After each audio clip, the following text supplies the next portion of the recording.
कल का पीडीएफ भी अपलोड है भाई। कौन कह रहा है पीडीएफ अपलोड नहीं है? हर दिन का पीडीएफ अपलोड है। पीडीएफ हर दिन का अपलोड है मेरे भाई। गुड मॉर्निंग सभी को, नमस्कार सभी को, मेरा राम राम। ठीक है, good morning good morning good morning. आज हम लोग एक टॉपिक पर बात करेंगे, एग्रीकल्चर ड्रेनेज सिस्टम को हम लोग कल करेंगे। क्योंकि टॉपिक अपडेट नहीं हुआ था तो उसका मैंने उस तरह से प्रिपरेशन नहीं करा। क्या पूछ रहे हो बेटा? नहीं सर, उसमें अब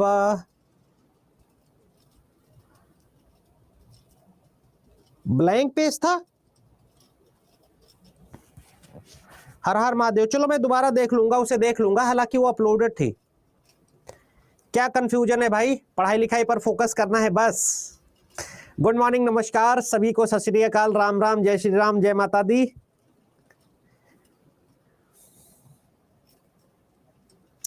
कैसे अपलोड नहीं? कल का पीडीएफ अपलोड है, मैंने करा है, मैं कैसे मान लू नहीं है?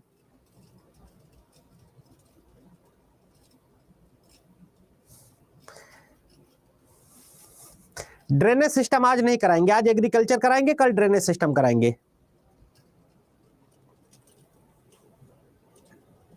आज बजट अभी पेश होगा तब कल करवाएंगे ना, अभी बजट पेश तो हो जाने दो मेरे भाई। चलो, कैसे हो आप लोग? मस्त, जबरदस्त, पढ़ाई लिखाई करते रहो। चलो मैं देखता हूं उसे, ठीक है, कि क्या था। तो जियोग्राफी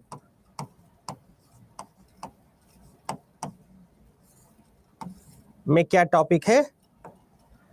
एग्रीकल्चर।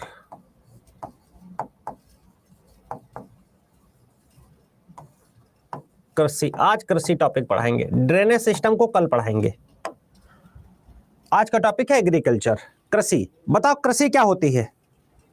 हाँ, सॉल्ट हो गया, सॉल्ट में कुछ खास नहीं। सॉल्ट, अच्छा सॉरी सॉरी सॉरी, सॉल्ट में थोड़ा सा बचा था। सॉल्ट नहीं, सॉइल बोलते हैं। Good morning good morning good morning.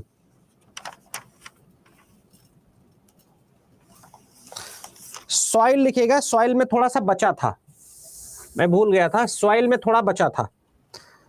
चलो बहुत बढ़िया, thank you very much for informing.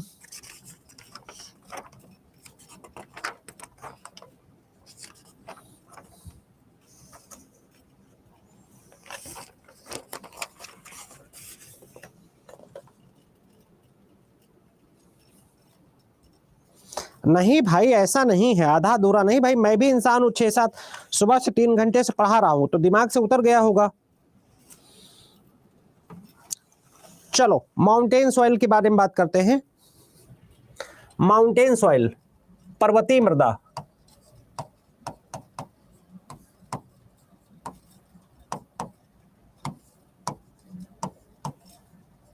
ऐसा नहीं मेरे भाई, माउंटेन सॉइल। सुबह से 3 क्लास पढ़ा चुका हूं, दिमाग का दही हो जाता है हम लोगों का। क्लाइमेट का क्लास सैटरडे संडे में होगा। चलो माउंटेन सॉइल की बात करते हैं, ये क्लास पहले से चल रही है,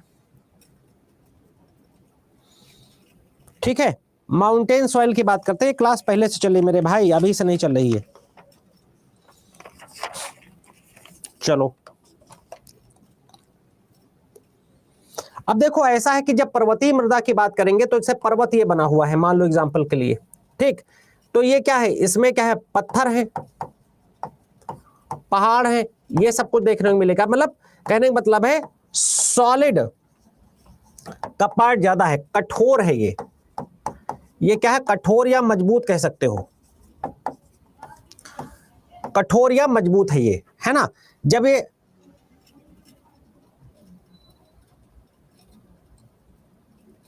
ठीक है, तो ये सब चीजें आपको ध्यान रखनी है, ठीक है। इसको मैं चैट को प्राइवेट ही कर देता हूं, मैं ध्यान ही नहीं दूंगा, मैं पढ़ाऊंगा सिर्फ, ठीक है। तो याद रखिएगा। तो पर्वतीय मृदा के बारे में सबसे खास बात यह है कि ये जो मृदाएं हैं बहुत ही जटिल होती है। लिखेगा पर्वतीय मृदा, पर्वतीय मृदा की संरचना बहुत जटिल होती है।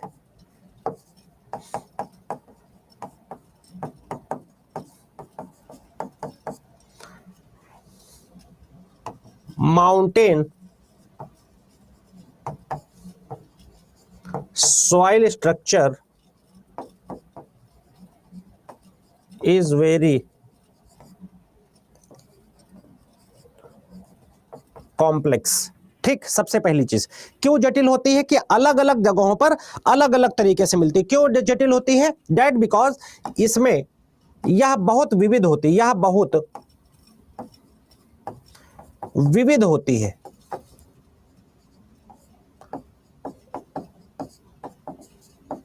It is very complex, it is very complex. अब आपके एग्जाम के ज्यादा टाइम नहीं बचे, अगर आपका एग्जाम मार्च में हुआ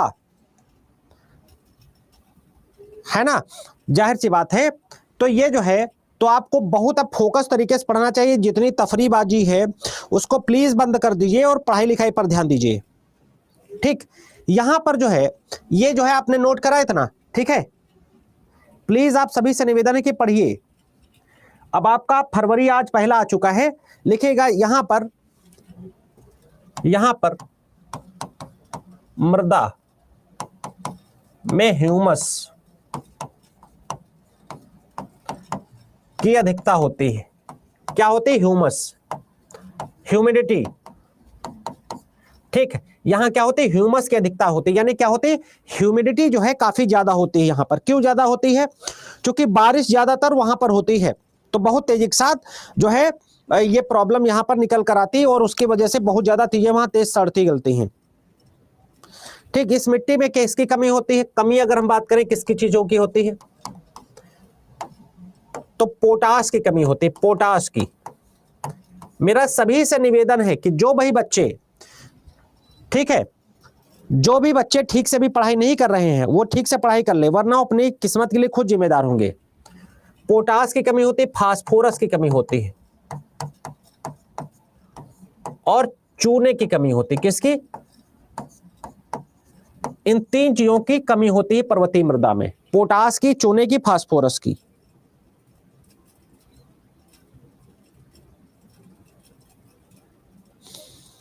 ठीक है, तीन चीजें यहां पर कम पाई जाती हैं।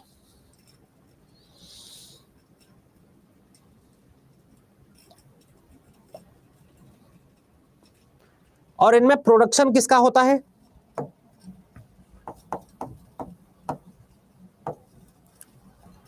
चूंकि अब चूंकि ये पर्वतीय मृदा है, यानी कि पर्वत के किनारे पाई जाती है, तो अलग अलग तरीके से अलग अलग होगी।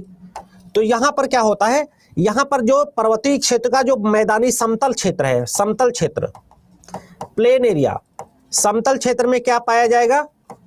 राइस, चावल पाया जाएगा, चावल पाया जाएगा।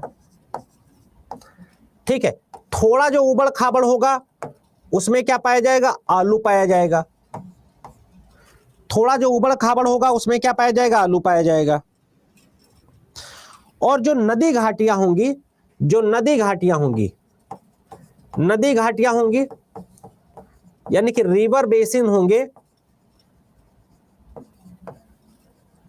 उनके किनारे क्या पाया जाएगा? उनके किनारे जो है भी हम क्या उपजा सकते हैं? चावल उपजा सकते हैं।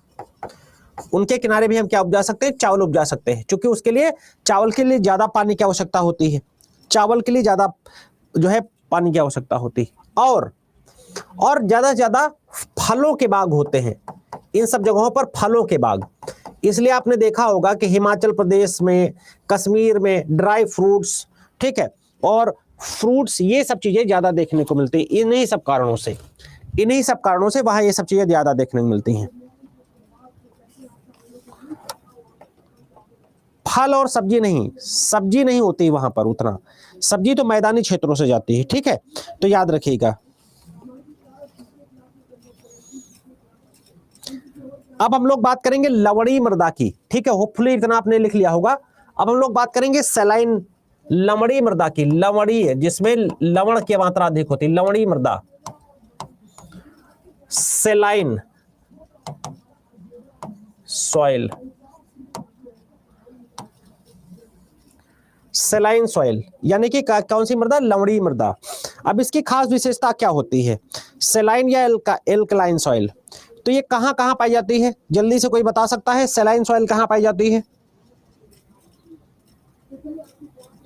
ठीक, ऐसी मृदाओं को बेसिकली क्या बोलते हैं, ऊसर की मृदा बोलते हैं। इसे क्या बोलते हैं, इसे ऊसर की मृदा बोलते हैं। ऊसर, जहां पर प्रोडक्शन नहीं होता है, ऊसर की मृदा बोलते हैं। अच्छा बताओ, ऊसर बंजर को समाप्त करने के लिए क्या चाहिए? ठीक है, ऊसर बंजर को समाप्त करने के लिए किसकी आवश्यकता होती है? इनमें, इसमें सोडियम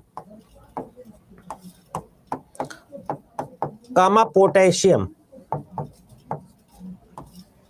सोडियम और पोटेशियम जैसी जो चीजें हैं, ठीक है, का अनुपात बहुत अधिक होता है। और एक चीज और होती है, मैग्नीशियम भी होती है, चूने में मैग्नीशियम भी होती है। मैग्नीशियम मैग्नीशियम ज्यादा होता है, सोडियम पोटेशियम और मैग्नीशियम जो है इसमें ज्यादा होता है। ठीक, याद रखिएगा। ये जो मृदा है अनुर्वर होती है। यह मृदा कैसी होती है, यह मृदा कैसी होती है, यह अनुर्वर होती है, अनप्रोडक्टिव।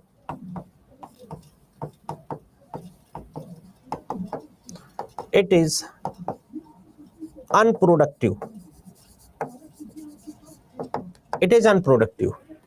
ठीक है, हाँ, इट इज अनप्रोडक्टिव। ठीक है, याद रखिएगा। अब अगर हम इसकी बात करेंगे तो ये कहां कहां पाई जाएंगी, अगर मान लो मैं एक मैप बनाऊं तो ये कहां कहां ये मृदा पाई जाएगी?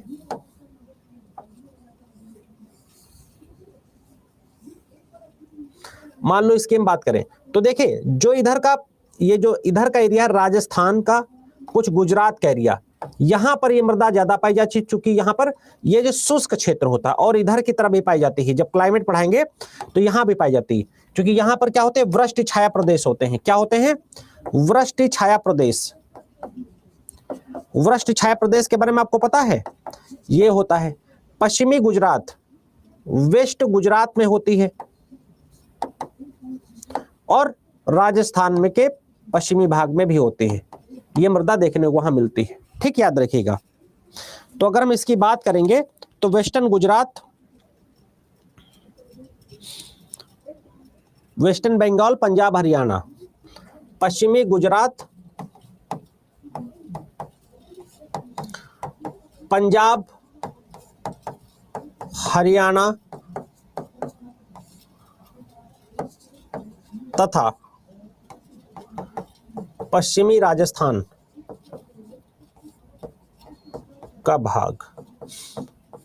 अच्छा, यहां पर, यहां और यहां क्यों पाई जाएगी? पंजाब और हरियाणा में क्यों पाई जाएगी? पंजाब और हरियाणा में क्यों पाई जाती, कोई बता सकता है? ये राहुल राज, फिर तुम आज नाटक करना शुरू कर दिए। तुम्हें पढ़ना नहीं, तुम्हें यहां सिर्फ तफरीबाजी करनी आनी है ना? ये बताओ, पंजाब और हरियाणा में क्यों ऐसी जो है सॉइल पाई जाती है? बताओ फिर बेटा, राहुल राज जरा मुझे समझा दो बेटा, पंजाब और हरियाणा में क्यों पाई जाती है?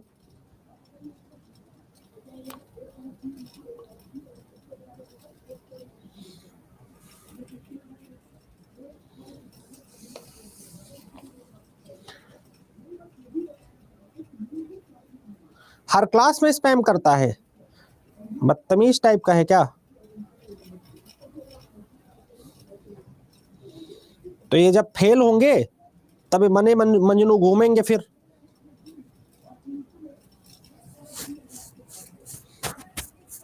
ठीक है, जब फेल होंगे 2 साल बाद इनको समझ में आएगा, जब बने मंजनू घूमेंगे, जब लड़कों का सिलेक्शन हो जाएगा।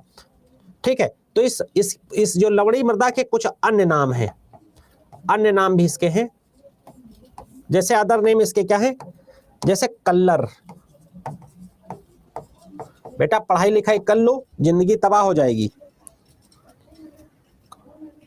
कल्लर, रेह, रेहू जिसको बोलते हैं, उत्तर प्रदेश में रेहू बोलते हैं। कल्लर, रेह, रकार, ऊसर, चापिन, कार्ल, कार्ले, ये इतने टाइप की इस सलाइन वाटर के नाम है।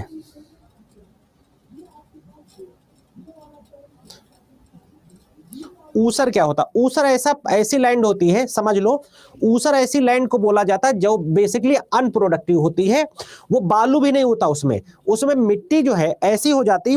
देखो, जब पंजाब और हरियाणा, मैंने इसलिए बोला पंजाब पानी और के कारण नहीं होता, जब ज्यादा किसी जमीन को फर्टिलाइजर ज्यादा उसमें डालोगे, ज्यादा पेस्टिसाइड डालोगे, तो उसकी प्रोडक्टिविटी कैपेसिटी जो है वो खत्म हो जाती है। ये मिट्टी जो है एकदम भुरभुरी रहती है, बहुत पतली होती है, इसमें इतना ज्यादा जो है चूना होता है कि इसको जो धोबी होता है अपने जो है, जब लोग जैसे गांव में होता था ना जजमानी व्यवस्था, तो उसमें धोबी आता है कपड़ा ले जाने के लिए, तो धोबी यहां पर इसके साथ कपड़ा ले जाता है और इसी जो है इसी रेहू से, इसको रेहू भी बोलते हैं, ठीक है, हमारे वहां लखनऊ में इसको रेहू बोलते हैं और ऊसर बोलते हैं, दो चीजें बोलते हैं। तो ऊसर से ही रेहू ढो के लाता है, ये मिट्टी हल्की भी होती है, उसे धो धा के दे देता है। इतना कास्टिक इसमें होता है कि पूरा कॉलर वालर तक काट देता था। जब हम लोग छोटे थे तो घरों में आता था।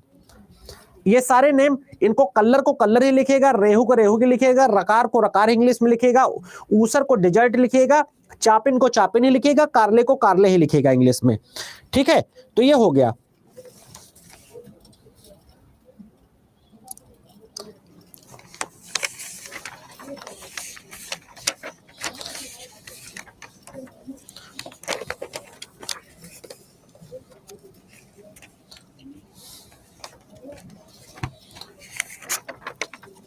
इसको ज्यादातर यूज करते हैं वही लोग। चलो, एग्रीकल्चर वाला टॉपिक आज है।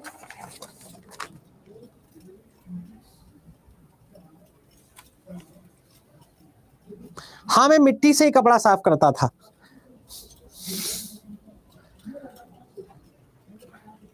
हाँ, it is called desert soil. पढ़ना लिखना है नहीं ये।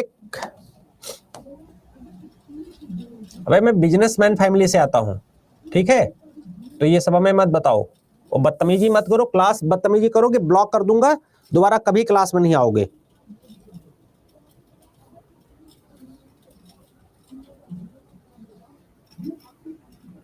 चलो, तो बात करते हैं कृषि के बारे में।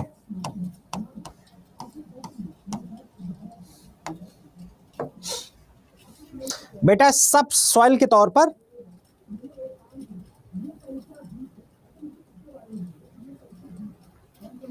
ठीक है। अब सब सॉइल पर 38 प्रकार की मिट्टियां होती हैं। चलो बेटा, अब शुरू करते हैं।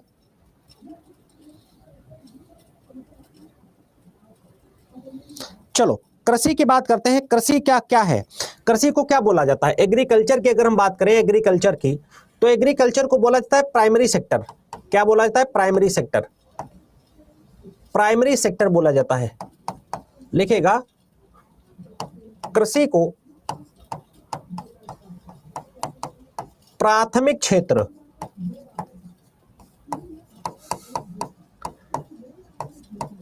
की श्रेणी में रखा जाता है।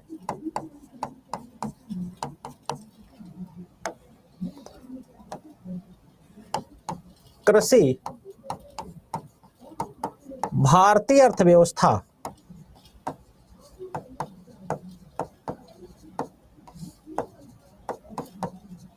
का मेरु दंड है। It is backbone of Indian economy. ठीक, it is the backbone of Indian economy.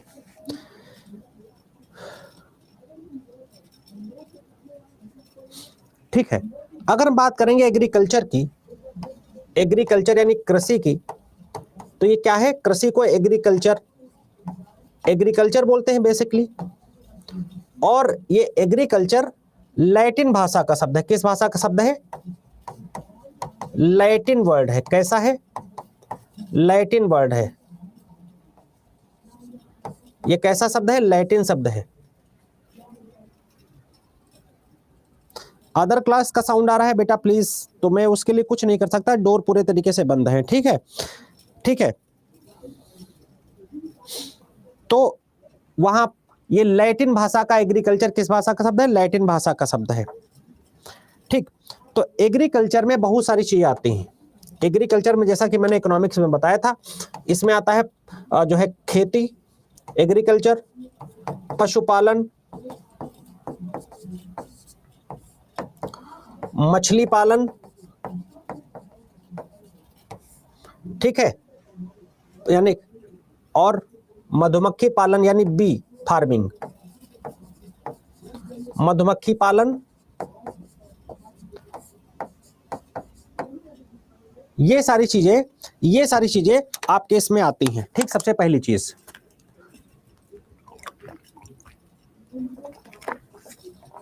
बताओ इंडियन इकोनॉमी में कितना परसेंट योगदान देती है? एग्रीकल्चर की बात करें तो इसमें 60% से ज्यादा लोग लगे हैं 60% से ज्यादा लोग कृषि करते हैं।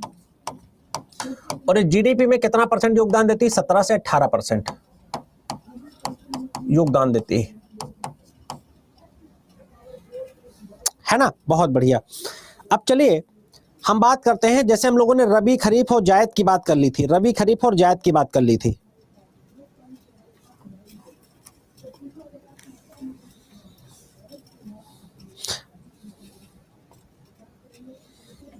रबी, खरीफ, जायद की बात करी थी। किसको किसको जो है ये क्रॉप पैटर्न पता है?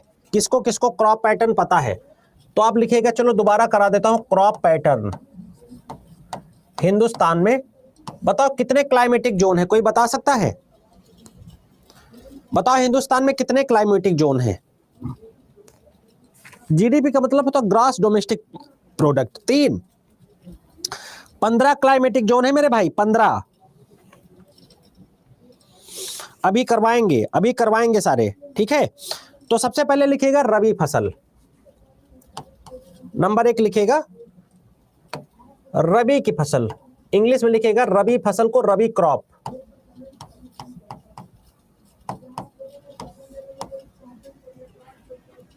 रबी क्रॉप, ठीक है।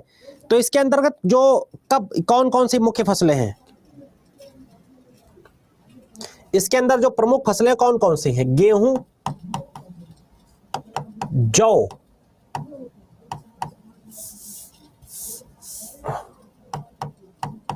जौ, चना, मटर,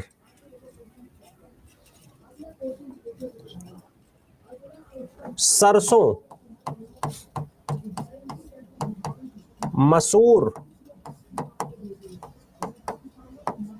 आलू। ठीक, इसकी बुआई कब होती है? सीडिंग कब होती है? बुआई कब होती है? अगर इसकी हम बुआई की बात करें तो इसको कब हम बुआई करते हैं, कब इसको बिल्ड करते हैं? तो अक्टूबर और नवंबर में। कब करते हैं? अक्टूबर और नवंबर में, अक्टूबर नवंबर में करते हैं। और कटाई कब करते हैं?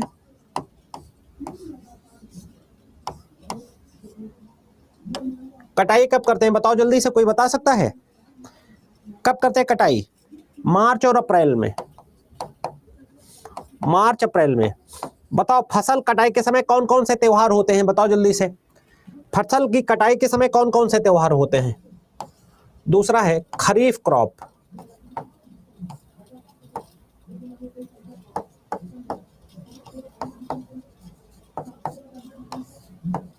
कोई बता सकता है? बताओ खरीफ क्रॉप में कौन कौन सी चीजें आती हैं? बिहू, होली, लोहिया, झूम, पोंगल। बहुत बढ़िया, खरीफ की बात करते हैं तो चावल, ज्वार, बाजरा, मक्का। चावल, ज्वार, बाजरा, मक्का, मूंगफली, है ना। चावल, ज्वार, बाजरा, मक्का, मूंगफली। चावल मतलब धान ही बेटा, धान को चावल ही लिखते, धान नहीं लिखते हैं, ठीक है। कपास, उड़द, सोयाबीन, etc, ये सब क्रॉप इसमें आती है। ये बुआई इसकी कब होती है? कोई बता सकता है इसकी बुआई कब होती है? इसकी बुआई होती है जून जुलाई में, जून जुलाई में इसकी बुआई होती है। और कटाई कब होती है? अक्टूबर के मध्य में, 1 नवंबर में। ठीक। और तीसरी फसल है जायद क्रॉप।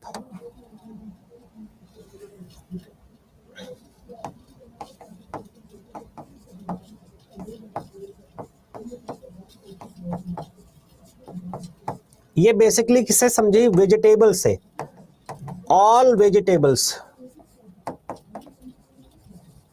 ठीक है, जैसे परवल, तरोई, खरबूजा, तरबूज,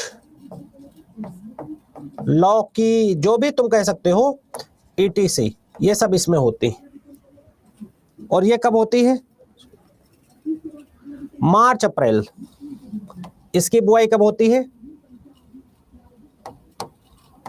मार्च अप्रैल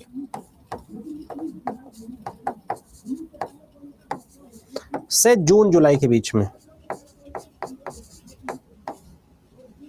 मार्च अप्रैल से जून जुलाई के बीच में होती है। हाँ बिल्कुल सही, वेरी गुड, है ना। लेकिन तीनों को अलग अलग बताना था, इसलिए बताया गया।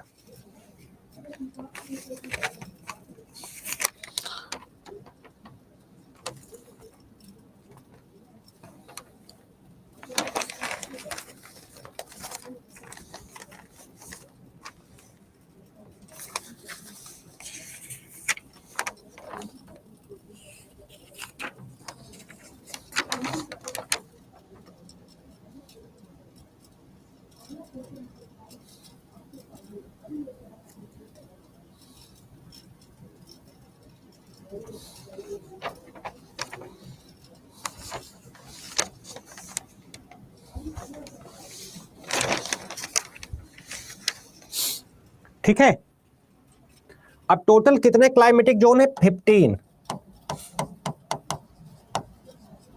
क्लाइमेट जोन है।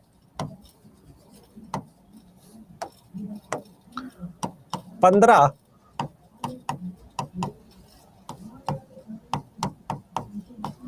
जलवायु क्षेत्र हैं। कितने हैं? 15 जलवायु क्षेत्र हैं। कितने हैं? 15, है ना। बहुत बढ़िया। अब इसमें पूछ लेता है अक्सर, ठीक है, कि क्या है, कौन सा क्लाइमेटिक जोन क्या एरिया कवर करता है। पहले तो आपको कितने हैं यही पता रहना चाहिए। ठीक है, तो टोटल एक एक करके करेंगे। पहला है पश्चिमी हिमालय। पश्चिमी हिमालय है, इंग्लिश में लिखेगा वेस्टर्न हिमालय, पश्चिमी हिमालय। ठीक है, तो अगर हम बात करें पश्चिमी हिमालय की बात करें तो ये वाला एरिया, ऊपर का ये वाला एरिया पश्चिमी हिमालय कहा जाएगा। ठीक है, पश्चिमी हिमालय सबसे ऊपर का एरिया पश्चिमी हिमालय, वेस्टर्न हिमालय। ये लद्दाख, कश्मीर, पंजाब और जम्मू इसमें आते हैं। कौन कौन आता है इस एरिया में? कौन कौन सा आता है? लद्दाख आता है, कश्मीर आता है, पंजाब आता है और जम्मू आता है इसके अंतर्गत। ठीक, ये मुझे लगता है कि 15 की कोई आवश्यकता नहीं है। एग्रीकल्चर कंप्लीट नहीं हुआ, एग्रीकल्चर वाले टॉपिक में ये प्रभु, ये मुझे लगता है इनकी कोई जरूरत नहीं है। इसका एरिया बता देना, ठीक है। ठीक है, चलो लिखा दो कि नहीं लिखाओ? 15 बताओ, लिखाओ 15 कि ना लिखाऊं? ये बेटा 15 है। ठीक है, जो इंपॉर्टेंट है वही। ठीक है, चलो तो पूरे 15 हैं। लिखाओ कि ना लिखाऊं? यस यस तुम लोग बोलो, जो बोलेगा वो करूंगा। जरूरी है मेरे ख्याल से लिख लो, कोई हो सकता पूछ ही ले। चलो जल्दी जल्दी करेंगे। दूसरा लिखेगा पूर्वी हिमालय क्षेत्र, पूर्वी हिमालय, पूर्वी हिमालय रीजन। तो पूर्वी हिमालय में कौन कौन आएगा? पूर्वी हिमालय में कौन कौन आएगा? अरुणाचल प्रदेश, सिक्किम, दार्जिलिंग, ये सब पूर्वी हिमालय के अंतर्गत आते हैं।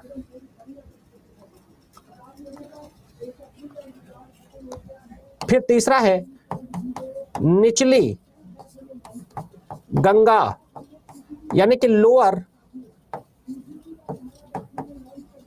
Gangetic plain. Lower Gangetic plain यानी निचली गंगा, इसमें पश्चिम बंगाल कौन आता है? पश्चिम बंगाल आएगा और पूर्वी बिहार आएगा। पश्चिम बंगाल और पूर्वी बिहार। फिर आता है मिडिल गंगेटिक प्लेन। चौथा मध्य गंगा मैदान। Middle Gangetic plain, middle Gangetic plain, मध्य गंगा बिहार। ठीक है, तो इसमें बिहार और यूपी आते हैं। कौन से आएंगे एरिया? बिहार आएगा और यूपी आएगा इसमें। ठीक, बिहार और यूपी आएगा। फिर आता है अपर गंगेटिक प्लेन, पांचवा उच्च गंगा मैदान। क्या आएगा? अपर गंगेटिक प्लेन। ठीक, अपर गंगेटिक प्लेन। ठीक, तो ये उत्तर प्रदेश का उत्तरी भाग, यूपी का ऊपरी भाग जो सहारनपुर वगैरह, ऊपरी भाग के सारे जिले इसके अंतर्गत आएंगे। ठीक है, अभी निचली में नहीं आएगा मेरे भाई, जो तो बता रहे हैं वो लिखो। कलाकार क्यों बनते हो? ठीक है, हो गया।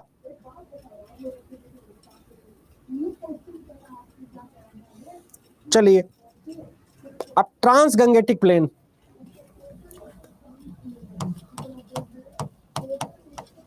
ट्रांस गंगा मैदान,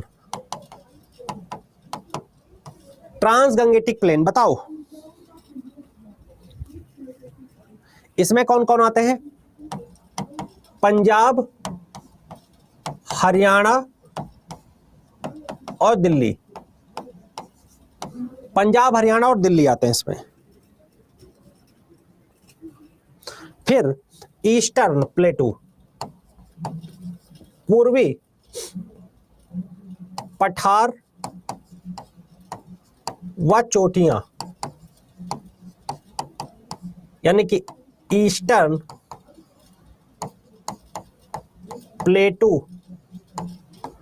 एंड हिल्स। ठीक, ईस्टर्न प्लेटू एंड हिल्स।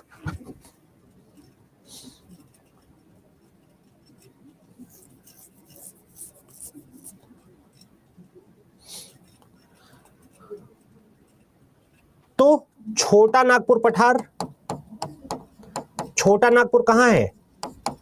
छोटा नागपुर पठार इसके अंतर्गत आएगा और बहुत सारी चीजें आती हैं। बघेलखंड, जो बुंदेलखंड, बघेलखंड यूपी और मध्य प्रदेश वाला बघेलखंड, ओडिशा का एरिया इसके अंतर्गत आएगा। ठीक है, छोटा नागपुर। ठीक, बहुत बढ़िया।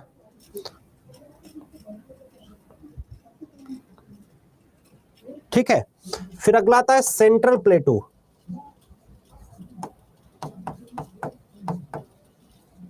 एंड हिल्स,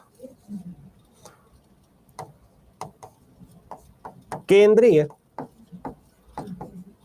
पठारवा चोटियां।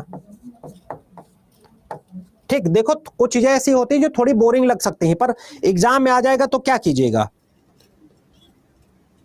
तो ये आता है मध्य प्रदेश में और दक्षिणी पश्चिमी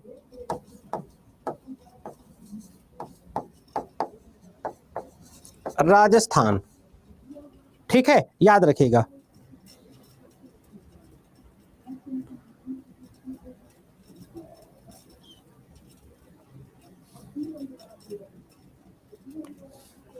अब आता है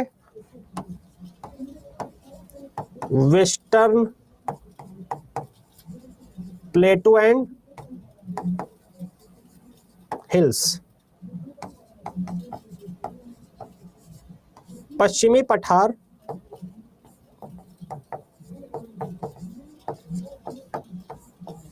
व चोटियां। पश्चिमी पठार और चोटियों पर क्या आता है? तो यहां आएगा सह्याद्री। सह्याद्री कोई बता सकता है कहां है? सह्याद्री व मालवा का पठार। सह्याद्री कोई बता सकता है कहां है?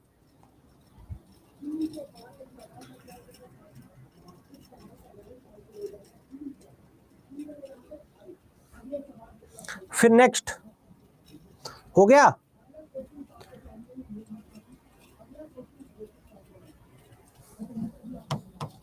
दक्षिणी पठार और चोटियां। कुछ चीजें थोड़ी सी बोरिंग लगती हैं जैसे ये, लेकिन क्या है, करना है, एक बार कर लीजिए, हमेशा के लिए काम आएगा। सदर्न प्लेटू एंड हिल्स, दक्षिणी पठार और चोटियां। तो तमिलनाडु, आंध्र प्रदेश,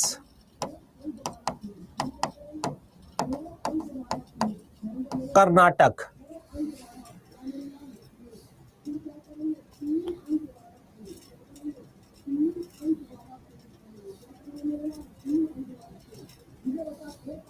ठीक, फिर आता है ईस्टर्न कोस्टल प्लेन। ईस्टर्न पूर्वी कोस्टल मैदान। जैसे कोस्टल को ऐसे बोलते हैं, ऐसे, जैसे ये क्या है, ये कोस्ट है, ये कोस्ट है, ये वेस्ट का कोस्ट है, ठीक है। ईस्ट, तो पूर्वी कोस्टल में क्या क्या आएगा, कोई बता सकता है?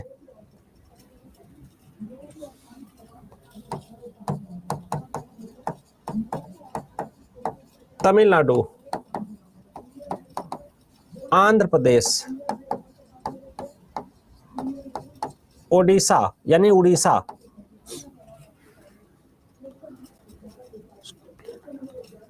फिर पश्चिमी मैदान,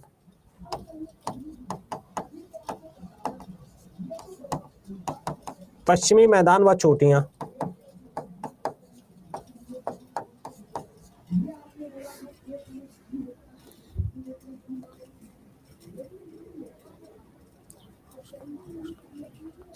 तो इसमें क्या आएगा? सौराष्ट्र, महाराष्ट्र, गोवा, कर्नाटक, ईटीसी, ये सब इसमें आएंगे।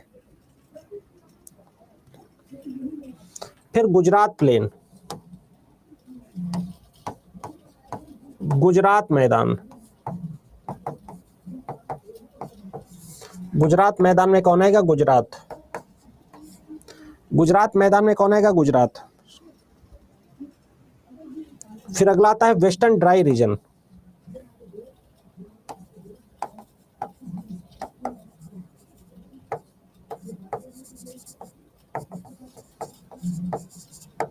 यानी कि पश्चिमी सूखा क्षेत्र।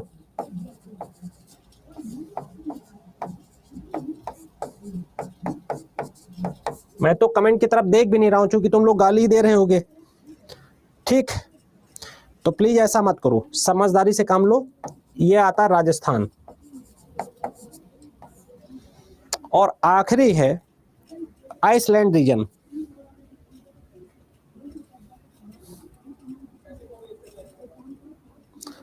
ठीक है, चूंकि जरूरी है बेटा, कुछ चीजें जो बहुत बोझी लगती हैं जरूरी होती हैं, ठीक है। अब आखिरी है आइसलैंड रीजन।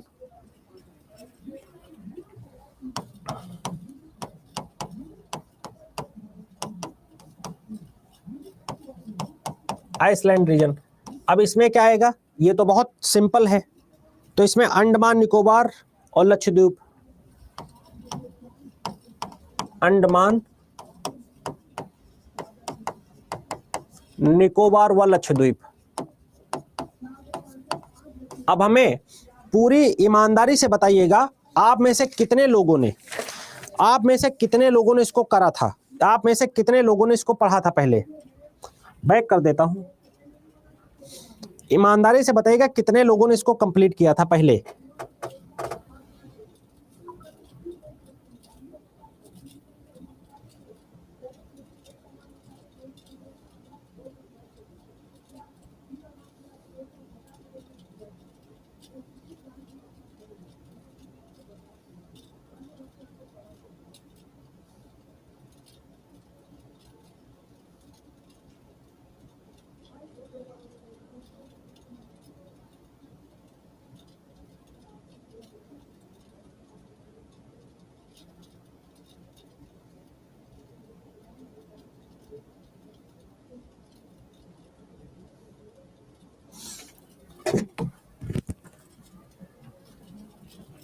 नहीं हुआ था। चलो अब कुछ चीजें जरूरी जो आपके एग्जाम में आती है। देखो पढ़ना बहुत कुछ है पढ़ने के लिए, जैसे एग्रीकल्चर है, एग्रीकल्चर के लिए जब हम लोग उसमें आईएएस में पढ़ाते हैं तो बहुत दिन उसको पढ़ाया जाता है, 3-4 दिन एग्रीकल्चर की क्लास चलती है। बट आपके एग्जाम में क्या डिमांड है, कोई आपको कुछ भी पढ़ा के चला गया उससे थोड़ी ना होगा। जितना आपके एग्जाम में डिमांड है उसके हिसाब से हमें पढ़ना है। आपके एग्जाम में जो डिमांड ना हो उसको पढ़ा दिया जाए और वाहवाही लूट ली जाए।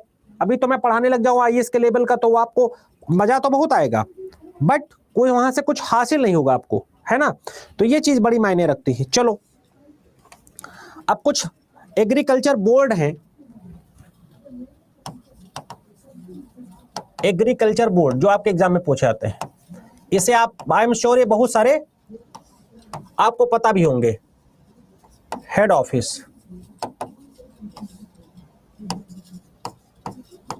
कृषि बोर्ड व उनके मुख्यालय, और मैं उम्मीद करूंगा आपको ये लगभग सभी पता होंगे।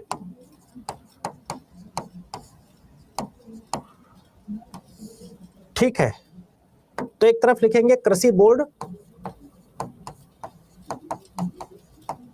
दूसरी तरफ लिखेंगे मुख्यालय, हेडक्वार्टर। चलो एक एक पूछता हूं, बताओ साहब, पहला बताओ कॉफी बोर्ड कहां है। कॉफी बोर्ड इंग्लिश में कॉफी बोर्ड ही बोलते हैं, हिंदी में भी कॉफी बोर्ड ही बोलते हैं।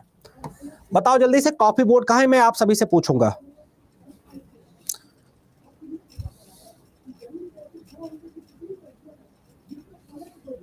बेंगलोर, बहुत बढ़िया, बेंगलुरु या बेंगलोर या बंगलोर। ठीक, अब इसको सिलिकॉन वैली भी बोला जाता है भारत का। रबर बोर्ड कहां है, जल्दी से बताओ, रबर बोर्ड कहां है। रबर बोर्ड, रबर बोर्ड कहां है, जल्दी से बताइएगा।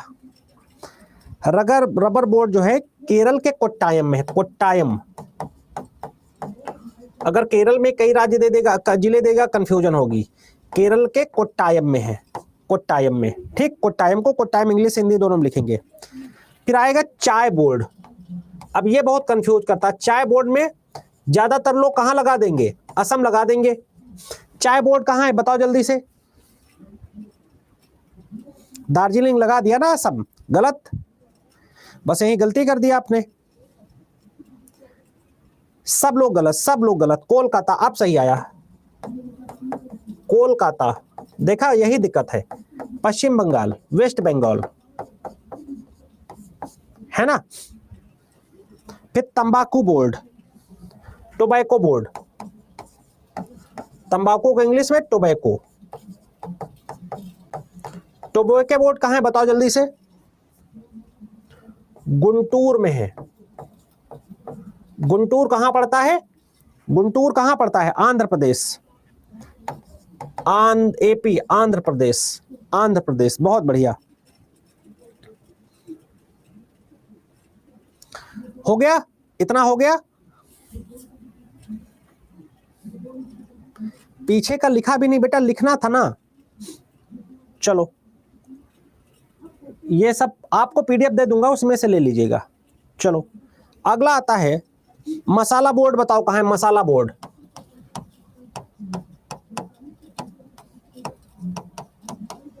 मसाला बोर्ड कहां है बताओ जल्दी से। कहां पर? केरल में। कहां पर? कोच्चि में। Very good. अब चलो अगला बताओ, राष्ट्रीय मांस और पोल्ट्री बोर्ड। राष्ट्रीय मांस यानी मीट एंड पोल्ट्री बोर्ड। मांस यानी मीट एंड पोल्ट्री बोर्ड, ये बताओ कहां है? यूपी में नहीं है, यूपी में नहीं है, यूपी में नहीं है, ये है न्यू दिल्ली में। New Delhi.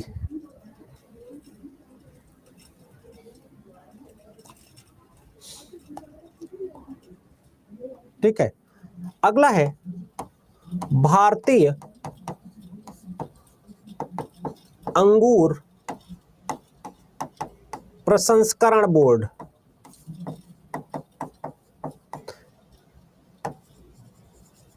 Indian grapes synthesising board, प्रसंस्करण बोर्ड।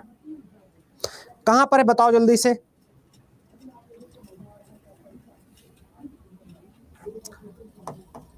पुणे।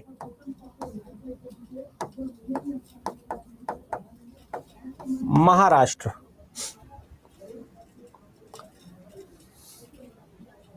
अगला है भारतीय मांस व कुक्कुट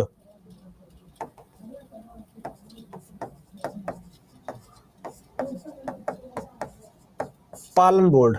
भारतीय मांस और कुक्कुट पालन बोर्ड, ये बताओ कहां से? कुक्कुट पालन का मतलब मुर्गी उर्गी पालना, ठीक है, मतलब मीट एंड जो है कह सकते हो पोल्ट्री फार्म। पोल्ट्री फार्म कहां पर है बताओ, कोई बता सकता है?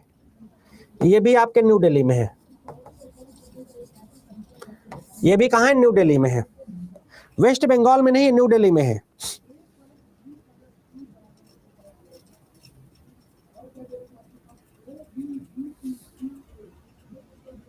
चलो हो गया, इतना हो गया।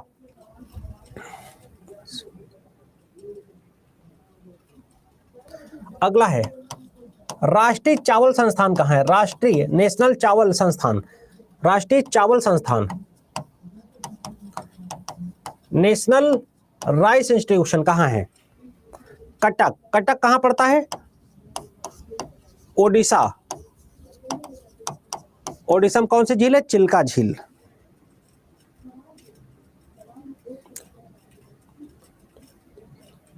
अगला भारतीय डेयरी अनुसंधान संस्थान, इंग्लिश में बोलेंगे इंडियन डेयरी रिसर्च इंस्टीट्यूशन, कहां है बताओ? करनाल। करनाल कहां है? हरियाणा में। करनाल कहां है? हरियाणा में है।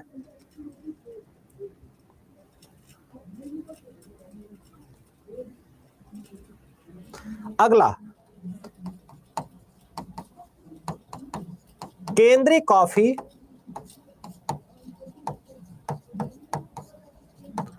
अनुसंधान संस्थान। केंद्रीय कॉफी अनुसंधान संस्थान कहां है? चिकमंगलूर। ठीक है, central coffee research institution, Chikmagalur, Tamil Nadu.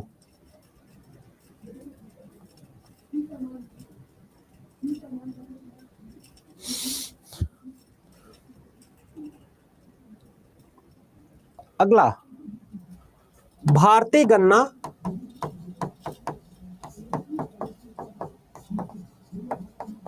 अनुसंधान संस्थान, इंडियन शुगर रिसर्च बोर्ड। अब इसको लखनऊ मत लगा दीजिएगा, भारतीय पूछा है, भारतीय पूछा है। ये भारतीय गन्ना अनुसंधान संस्थान ये लखनऊ में है। इसमें तो मेरे चाचा हैं यार, इसमें तो मेरे चाचा इसमें है। लेकिन एक है भारतीय गन्ना प्रजनन संस्थान, वही है जो घर में जो चीज होती है वो आई जाती है। भारतीय गन्ना प्रजनन संस्थान ये वाला अलग है, ये तो लखनऊ में है प्रजनन संस्थान। गन्ना अनुसंधान संस्थान में तो हमारे चाचा हैं, लखनऊ में है, यूपी में है। भारतीय गन्ना प्रजनन संस्थान ये कोयम्बटूर में है।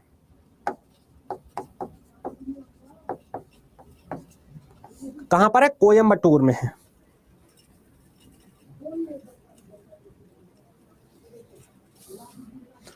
अगला है पशु स्वास्थ्य संस्थान। अच्छा, आप लोगों को मैं आज में कुछ हिंट दूंगा।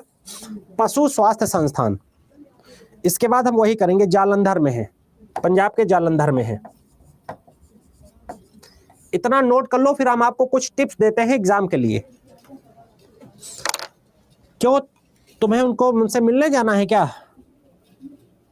झाड़ू लगाते हैं तुम लोग इतने दुष्ट हो। चाचा उसकी आईटी सेल में है। लिखेगा animal health institution Jalandhar, animal health institution, Indian sugar cane production institution, Indian sugar cane research institution, central coffee research institution, central dairy research institution, central rice institution. इसमें क्या दिक्कत है? डन हो गया।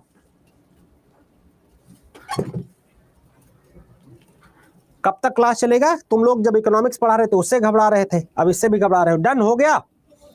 चलो अब देखिएगा आपकी कुछ स्ट्रेटजी समझिए 1 मिनट में। अब आपको 1 तारीख आ गई है तो आपकी स्ट्रेटजी अब क्या रहनी चाहिए? 1 फेब आ गई है, ठीक। 2-3 आपको काम करना है जो मैंने उस दिन बताया था। अब आप बैकियर्स के सारे पेपर लगाइए। पहले जो बच्चे ये बोलते रहते ना, सर ये कैसे क्वेश्चन एग्जाम में आएंगे, तो मुझे बहुत अजीब लगता है, ठीक। बैकियर्स, बैकियर्स यानी पिछले सालों के पेपर, पिछले सालों के पेपर या पिछले वर्षों के पेपर। जब तक ये आपको रट नहीं जाएंगे, आपको ये नहीं पता चल जाएगा कि कैसा क्वेश्चन आ रहा है, कैसा ट्रेंड है, ठीक। मैथ का, रीजनिंग का, जीएस का, करंट अफेयर्स का, साइंस का, तब तक कोई मतलब नहीं रह जाता किसी भी चीज का। पीवाईक्यू जिसे बोलते हैं, प्रीवियस ईयर क्वेश्चंस। आपसे बहुत मेरा हाथ जोड़कर निवेदन है कि आप लोग प्लीज ये चीज जरूर कीजिए कि पीवाईक्यू आपको बहुत ही ध्यान से करना है। पीवाईक्यू पर आपको पूरा फोकस लगाना है, ठीक है। मॉक टेस्ट वाला नहीं, पिछले साल वाला। मॉक टेस्ट अलग चीज होती है। सभी लोग ये करेंगे? पक्का बताओ, सभी लोग करोगे? अगर आपको एग्जाम निकालना है तो प्लीज ये काम ये करिए, खुद से लगाइए, खुद से। मैं तो यहां करवाऊंगा अपने विषय का, ठीक है। चलो, और आपको यह भी करना है कि सभी सेगमेंट में सभी लोगों को 5 स्टार देना है। आज पहला दिन है, सभी लोगों को बेस्ट 5 स्टार देना है। चलो, थैंक यू वेरी मच। मिलते हैं कल क्लास में। जय हिंद, कल मिलते हैं।